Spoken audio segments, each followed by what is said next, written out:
Baik, Assalamualaikum warahmatullahi wabarakatuh.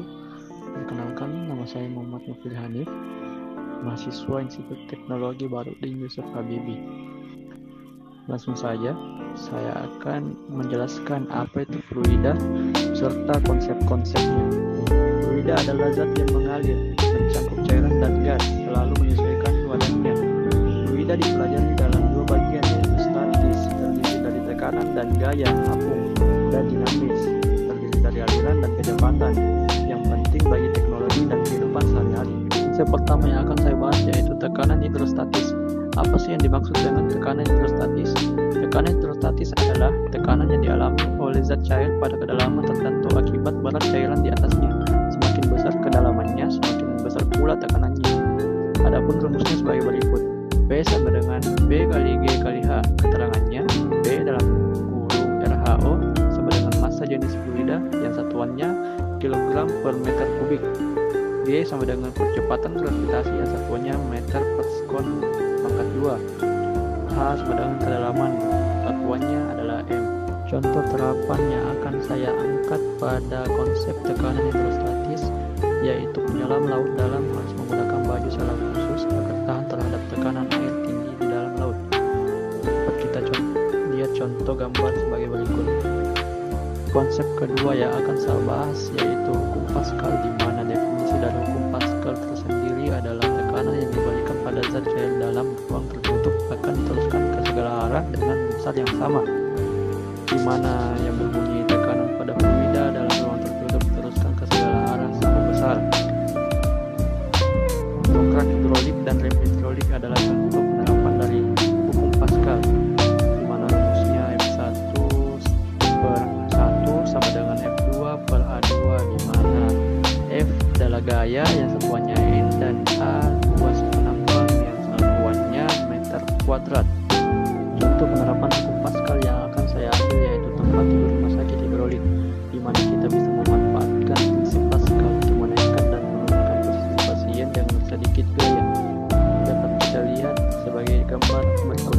Konsep ketiga yang akan saya bahas yaitu hukum Archimedes, di mana benda yang dicelupkan ke dalam fluida mendapatkan gaya ke atas sebesar fluida yang dipindahkan, di mana rumusnya FA sama dengan P kali G kali V, di mana keterangannya PA sama dengan gaya apung yang satuannya N, P sama dengan massa jenis fluida yang satuannya kilogram per meter kubik, G sama dengan percepatan gravitasi yang satuannya M per sekon pangkat 2, F sama dengan volume fluida yang dipindahkan yang satuannya meter kubik.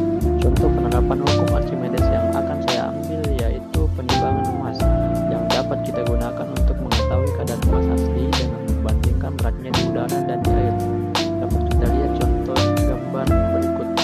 Konsep keempat yang akan saya bahas adalah tegangan permukaan, di mana konsep tersebut memiliki definisi yaitu muncul karena adanya gaya tarik menarik antar molekul cairan yang menyebabkan permukaannya tampak seperti selapas elastis, di mana rumus dari konsep ini yaitu gamma sama dengan F per L. Keterangannya gamma sama dengan tegangan permukaan yang satuannya N per M, di mana F adalah gaya yang satuannya N dan L sama dengan panjang garis permukaan yang satuannya adalah M. Contoh penerapan konsep tegangan permukaan yang akan saya ambil yaitu pembentukan gelembung sabun yang berbentuk bulat karena tegangan permukaan bekerja merata ke segala arah. Dapat kita lihat gambarnya sebagai berikut. Cekidot. Konsep yang kelima adalah persamaan Bernoulli, di mana definisinya menyatakan bahwa dalam aliran fluida ideal, energi total yang meliputi tekanan, kinetik, dan potensial tetap konstan di sepanjang garis aliran, yang rumusnya P tambah 1 per 2 P kuadrat tambah PGH sama dengan konstan, yang artinya hubungan antara ketekanan, kecepatan, dan ketinggian fluida. Contoh penerapan teorema atau persamaan Bernoulli yang akan saya ambil adalah cerobong asap. Udara panas dari bawah naik karena tekanan di atas lebih rendah, membantu sirkulasi udara keluar dari dapur atau pabrik. Dapat kita lihat gambarnya sebagai berikut.